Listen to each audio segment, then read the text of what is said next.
Assalamualaikum warahmatullahi wabarakatuh. Perkenalkan, nama saya Melisa. Saya akan membawakan pelajaran sejarah kebudayaan Islam. Nah, materi hari ini kita akan membahas mengenai sejarah Khulafaur Rasyidin. Nah, kalian pasti penasaran kan apa itu Khulafaur Rasyidin? Baiklah, hari ini kita akan membahas mengenai sejarah Khulafaur Rasyidin. Yuk disimak. Apa kabar anak-anakku semua? Alhamdulillah, semoga senantiasa luar biasa. Hari ini kita akan belajar sejarah kebudayaan Islam tentang Khulafaur Rasyidin. Nah, sekarang kita masuk ke materi ya. Kita akan membahas Khulafaur Rasyidin. Ada yang tahu apa itu Khulafaur Rasyidin? Belum? Baiklah, Ibu akan menjelaskan apa itu Khulafaur Rasyidin. Khulafaur Rasyidin adalah para pengganti yang menggantikan Rasulullah Sallallahu Alaihi Wasallam yang telah diberi petunjuk untuk menjadi kepala negara, kepala pemerintahan, dan pemimpin umat. Nah, itu adalah pengertian dari Khulafaur Rasyidin. Sudah tahu kan? Jadi sekarang Ibu akan memberikan penjelasan siapa-siapa saja khalifah dari Khulafaur Rasyidin. Nah, khalifah dari Khulafaur Rasyidin ini terdiri dari 4 orang, 4 khalifah. Yang pertama adalah Umar bin Khattab, Abu Bakar As-Siddiq, Utsman bin Affan, dan Ali bin Abi Thalib. Nah, itu adalah keempat khalifah yang menjadi Khulafaur Rasyidin. Nah, mereka adalah para pemimpin yang menggantikan Rasulullah Sallallahu Alaihi Wasallam. Mereka adalah pemimpin umat Islam kita setelah Nabi kita wafat. Nah, sekarang kita akan masuk ke materi selanjutnya, yaitu biografi, kepribadian, serta prestasi keempat khalifah Khulafaur Rasyidin. Yuk kita simak. Nah, sekarang kita ke biografi khalifah yang pertama ya, yaitu adalah Abu Bakar As-Siddiq. Abu Bakar As-Siddiq ini waktu kecil dia bernama Abdul Ka'bah. Dia diberi nama Abu Bakar, dia diberi gelar itu setelah dia memeluk Islam. Mengapa dia diberi gelar Abu Bakar? Karena dia adalah orang pertama, orang dewasa pertama yang memeluk Islam pada saat itu. Itulah mengapa dia diberi gelar Abu Bakar. Selanjutnya pada proses pengangkatannya ini melalui banyak proses perdebatan antara kaum muhajirin dan kaum ansor. Nah, salah satu isi perdebatannya adalah mengapa Abu Bakar ini harus dipilih menjadi pengganti Rasul, karena dia adalah orang pertama yang berjuang bersama Nabi. Itu adalah salah satu isi dari perdebatan kaum ansor agar Abu Bakar ini menjadi khalifah. Nah, kalian bisa lihat semuanya dan salah satunya adalah itu.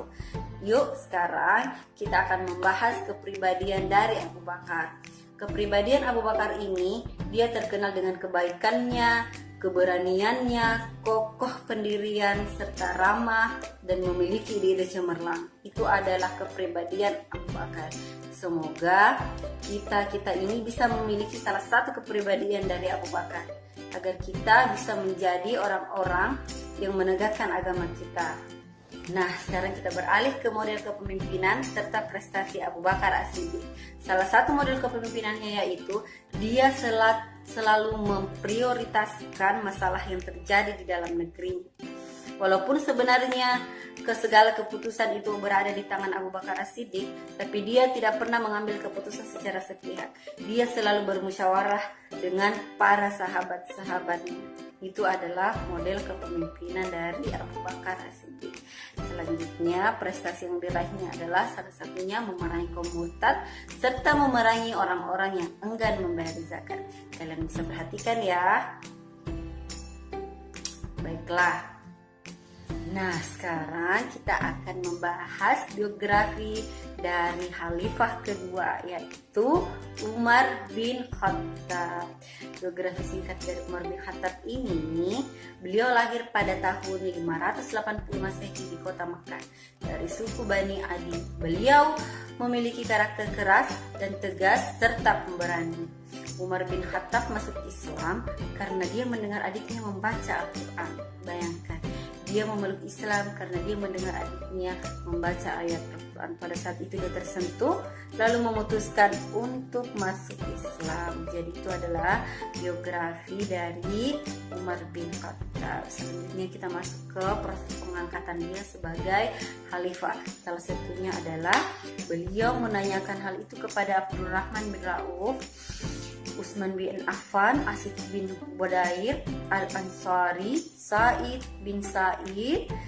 Pada umumnya mereka setuju dan bahwa Umar bin Khattab menjadi penggantinya. Itu adalah salah satu isi dari proses pengangkatan dia sebagai khalifah. Dan selanjutnya mengapa dia dipilih sebagai khalifah? Karena ketika Abu Bakar sakit, beliau memanggil Utsman bin Affan menulis wasiat berisi tentang penunjukan Umar bin Khattab sebagai penggantinya. Itu adalah salah satu termasuk proses pengangkatan dia sebagai khalifah, yaitu isi dari wasiat Abu Bakar pada saat beliau sakit. Nah, sekarang kita akan beralih ke model kepemimpinan serta prestasi dari Umar bin Khattab. Nah, dalam model kepemimpinan dan prestasinya, Umar bin Khattab ini memiliki model kepemimpinan yang sangat bagus. Salah satunya adalah pemimpin yang berani dan tegas. Yang kedua, dalam memilih pejabat-pejabat negaranya, dia tidak sembarangan dalam memilih pejabat. Dia betul-betul memilih pejabat yang dapat ia percaya agar negaranya berjalan dengan baik. Itu adalah salah satu model kepemimpinan dari beliau. Bisa kalian perhatikan. Lalu prestasinya adalah perluasan Islam Persia di Mesir dan mengatur administrasi serta keuangan pemerintahan. Jadi pada saat Umar bin Khattab ini menjadi khalifah, dia ini mulai mengatur administrasi dan keuangan yang ada di negara tersebut agar berjalan dengan baik. Nah, itu adalah prestasi dari Umar bin Khattab. Nah, selanjutnya kita ke khalifah yang ketiga, yaitu Utsman bin Affan. Utsman bin Affan ini bernama lengkap Utsman bin Syam bin Abdi Manaf bin Quraisy al-Umayyah. Beliau memiliki akhlak yang sangat mulia, pemalu, dermawan, dan terhormat. Utsman mendapat gelar Zunnurain atau memiliki dua cahaya. Karena beliau menikahi dua putri Rasulullah, yaitu Ruqayyah dan Ummu Kulsum. Nah, pada proses pengangkatan dia sebagai khalifah, Umar bin Khattab membentuk tim formator yang terdiri dari Utsman bin Affan, Ali bin Abi Thalib, Talhah bin Ubaidillah, Zubair bin Awan, Abdurrahman bin Auf, Sa'ad bin Abi Waqqas.